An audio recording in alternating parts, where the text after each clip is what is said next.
Hi, my name is Kaveri. If you're looking to do vermicomposting but you have very little time on your hands, you don't have the time to fuss around and take care of your earthworms, but on the other hand, you don't want to throw away all those kitchen scraps which can make wonderful vermicompost for your garden, which you can then sort of use to become a little bit more healthy, grow more greens for yourself, or use in your indoor garden, then this is the correct video for you. I've now been vermicomposting for the last 2 odd years, and I've tried all the methods, including some of those shown on the YouTube videos where you're using plastic boxes to do vermicomposting. I very quickly realized that I was losing a lot of earthworms because of the plastic boxes, because it would get really very hot during the summers and get very cold during the winters. I then started experimenting and started using clay pots to do my vermicomposting. The wonderful thing is, not only does it keep all your earthworms happy and alive, it regulates the moisture in your vermicompost pile. So it makes sure that it absorbs the extra moisture. But on the other hand, you might have to water it a little bit more frequently during the summers, because clay pots can absorb a good amount of the moisture from your bins. But it is a lot more hassle free. It requires a lot less headache, and I've now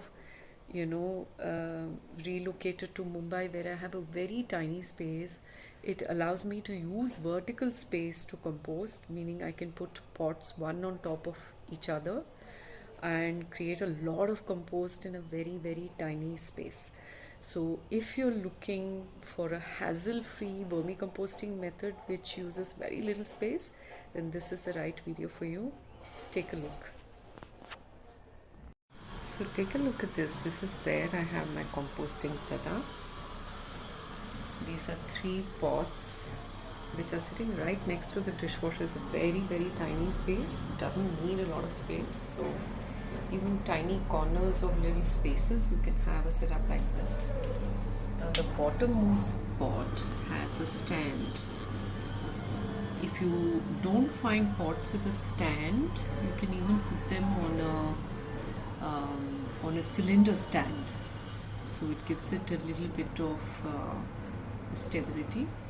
And the top parts don't have stands, so they both are actually sitting on each other. So if you look at the setup, the pots are actually covered by each other.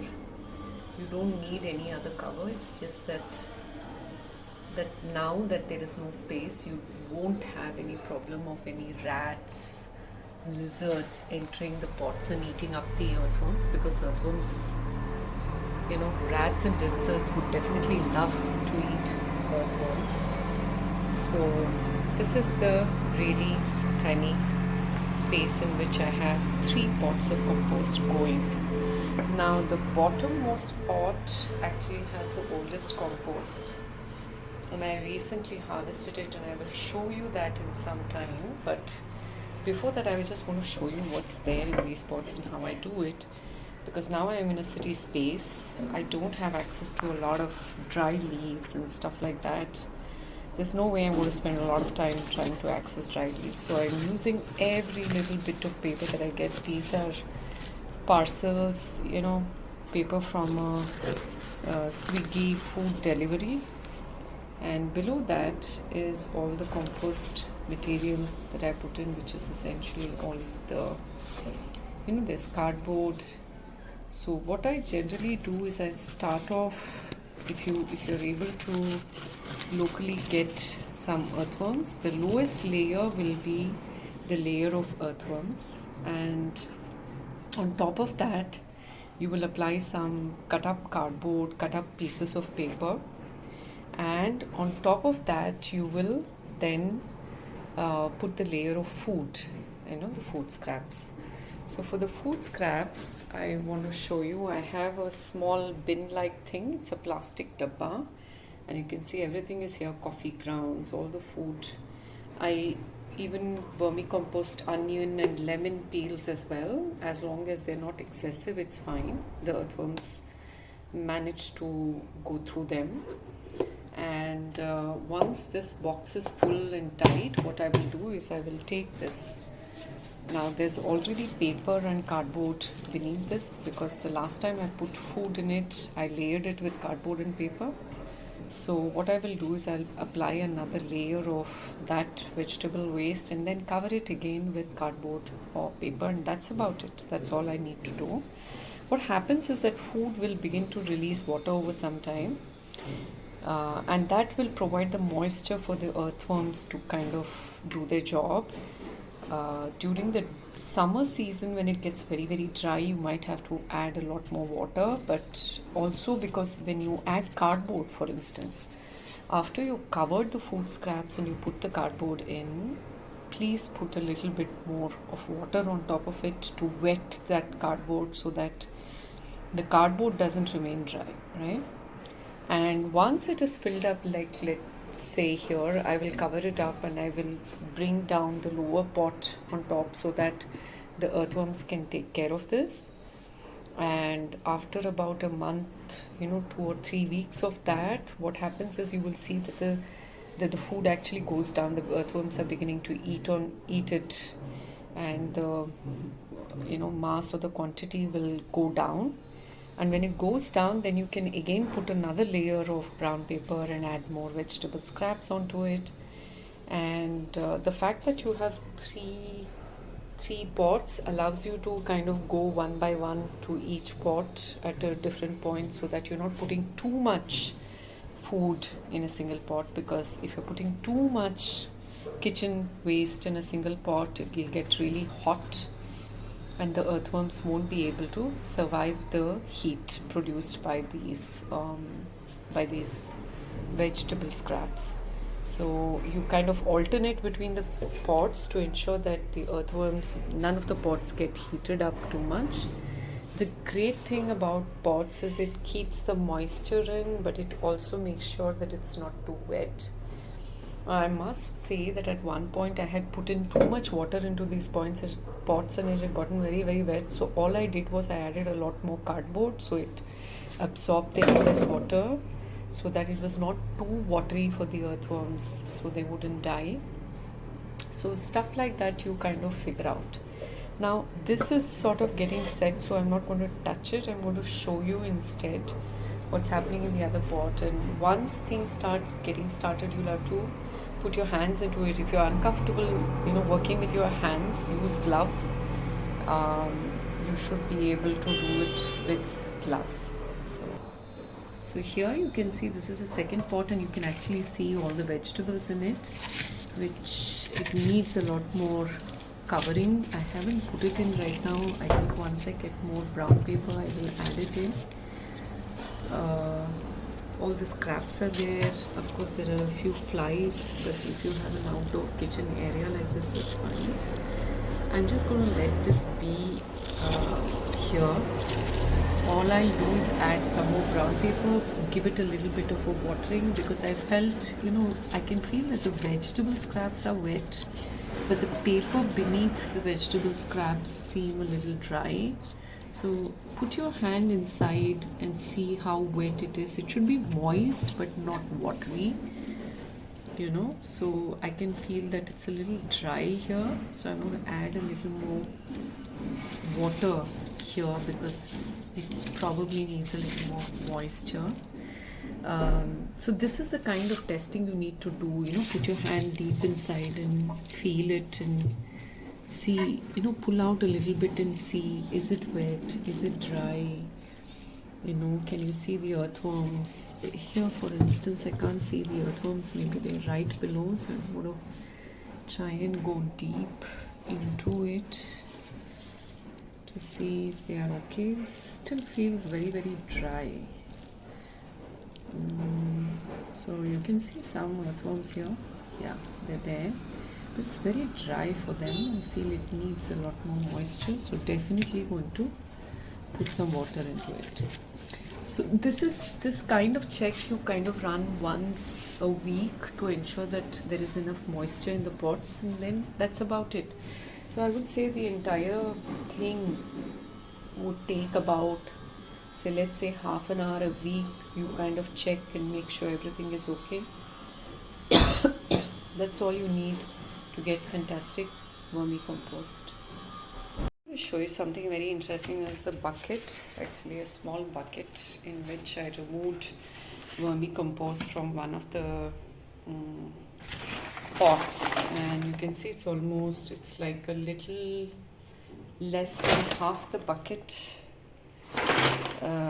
which is already vermicomposted. Now this was in one of the pots, and I could feel that it was getting darker and blacker. So when you feel that and you start seeing it's getting black, I kept adding more vegetable scraps on top. But when I put my hand inside, I felt that inside the compost was already almost done. So I decided to harvest it. I have removed all of this vermicompost in this bucket. So the idea is to kind of, give it a little more time, because there are lots of earthworms still at the bottom. And generally you can do it in two ways, right? I mean, you can wait, allow the top layer to get dry, remove compost from the top layer and put it aside, use it directly in your pots. Or you can, sort of wait until the entire thing dries. What I generally do is I will leave it like this for some time, say another couple of weeks, and let the earthworms, because you can see there are still small bits and pieces which they can still eat. So there is still some bits of food which they can probably still digest. So there is enough food in this for them to continue eating. And the earthworms at the bottom will keep coming up and eating. Every now and then I will just give it a mix, give it a little bit of a light watering, and the earthworms will continue to do their job. I just show you the earthworms at the bottom. Oh, lots of them actually here. So it's interesting, the camera, it's not so, the compost doesn't look as dark as it looks in real. So you can see lots of little, the guys are still working very hard right there at the bottom. So once in a while I'll kind of turn it over. I feel they can still make this a finer compost. So that can take place over here in this bucket. So I think I'll give it another 1 month. And every now and then I'll water it so that there is enough moisture, just a sprinkle of water, it doesn't need a lot. And my worms will continue to work, and the compost will get a little nicer. So I'm going to show you here right at the bottom. Lots of these guys doing their job. They like going to the bottom, they don't like being at the top. And this, once you're done like this, you put it in a bucket or something, and I've kept it here in the corner of my kitchen, covered it up with the dark brown paper so that there is no light going into it and that they can continue. But make sure you keep it in a cool place, because earthworms don't like a lot of heat. And in about 2 weeks or so, I have almost half a bucket of compost ready for me. Actually, I can use it the way it is right now, but I don't need it right now immediately. I can give it another couple of weeks, so I'll wait for a couple of weeks. I'm going to start my seedlings in the meanwhile, so I'll give it a little more time. And then what happens is that I can use a regular sieve to remove the earthworms and ensure that the harder particles of the vermicompost are removed and I get a fine vermicompost. I'm not really a sieve kind of person. I don't like doing all of that extra job. So what I will do after 2 weeks is I will remove compost from top, put it into another bin, and keep that bin open and let it dry out. And as and when I get earthworms, I'll put them back into the pots. That's what I'm going to do. I'm not going to take a lot of time to sieve my vermicompost, because honestly I don't have the time. And even if there are a few earthworms that get into my pots, big deal, they'll actually enjoy it. Probably they'll like the space and they'll make the soil better. They'll continue doing their jobs inside my pots or inside my Amazon boxes. I'm not very worried about that. So I will sort of see how it goes. But yeah, so this is just to say that imagine, I mean, I just got like a handful of earthworms when I came to Mumbai, and now they have multiplied so much, and they've done this excellent job. And this is honestly the best vermicompost. I don't trust any of the vermicompost that I have bought on Amazon. Has not been even half as good, half as productive as the one that I make at home. And to think that you can make it free of cost with just 3 clay pots in a tiny little place is amazing. It also means that you're not throwing away food which then has to be carried by a truck to a landfill somewhere. Instead, you're going to produce more food from the food scraps that you're throwing away. I hope this inspires you. Let me know in the comment box if you have any questions or anything to ask about this vermicomposting.